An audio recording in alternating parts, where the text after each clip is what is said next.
Well, definitely you're going to have to start really focusing on Forrest Griffin. That fight is coming up soon.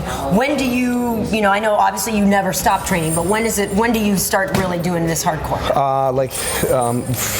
First to second week of December, 8 weeks out. I typically take 8 weeks to get ready for a fight. And I do that because I don't let myself get too far out of shape. Right.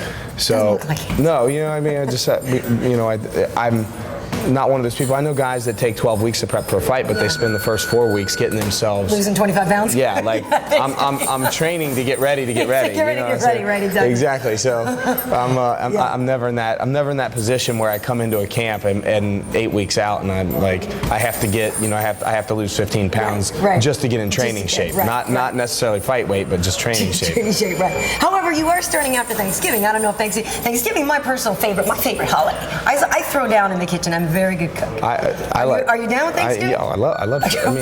Well, first of all, I eat my nutrition is very strict. Right. Okay. So I measure out on my food. But, but when it comes time to cheat, I'm all about some nice gravy and turkey and cornbread and mashed potatoes and stuffing, you name it. And so I love Thanksgiving, and that's it won't be a problem for me for two reasons. One, I really watch my nutrition anyway, so a day here and there is not going to mess me up. But two, I'm fighting at 205 now. Right. So it's not like I have to make 185 anymore, and it's it'll be a lot easier for me to make 205. Yeah, well the thing is too, for your nutrition, they say your protein's supposed to be the size of your fist, so you're set on that because you got a good sized fist. At least that's a decent portion. Yeah, well I eat.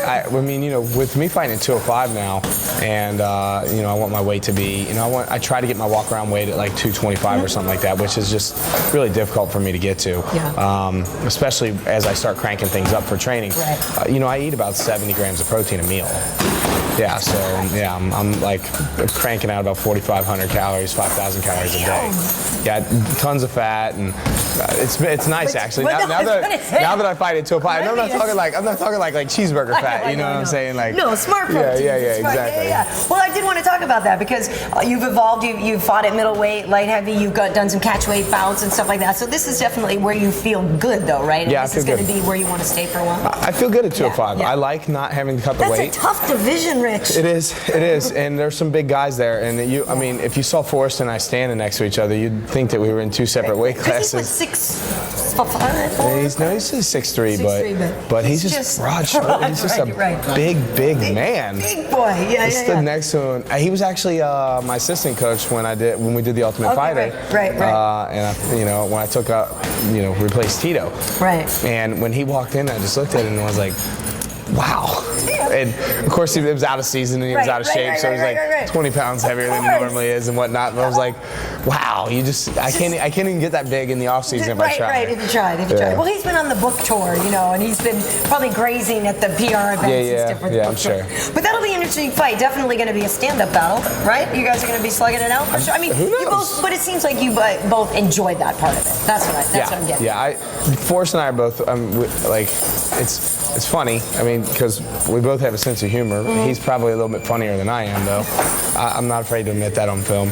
And it's good. But both of us like putting on exciting fights. Yeah. So I would imagine that, and neither one of us really get tired.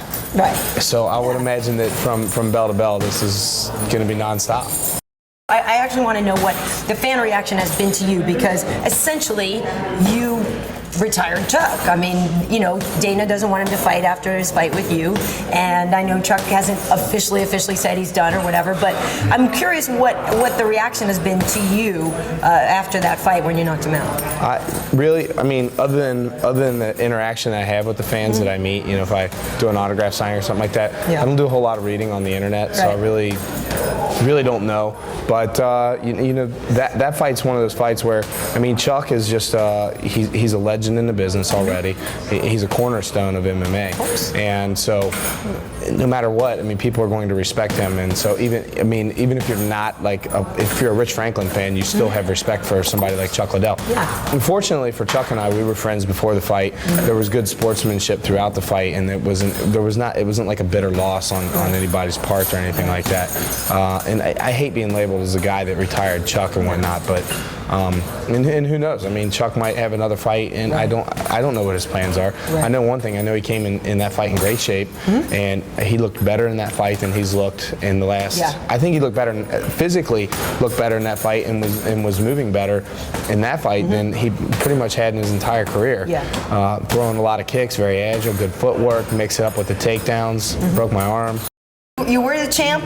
You defended it 2 times successfully. Is that something you really want to get again? Like, how important is that to you? Yeah, I mean, if I never got the belt again, I'm not one of those people who would like lose sleep over this. Right. But ultimately, it's my goal. I'm in 205, and I got Forrest next, and I mean that's what's focused on my mind. I could care less about the belt.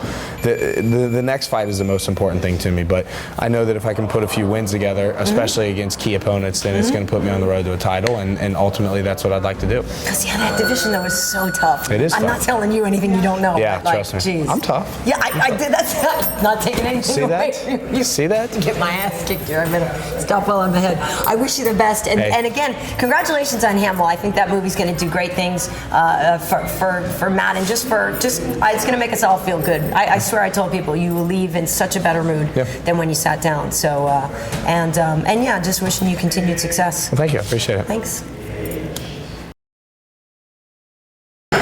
I'm Rich Franklin, and you're watching MMA Heat.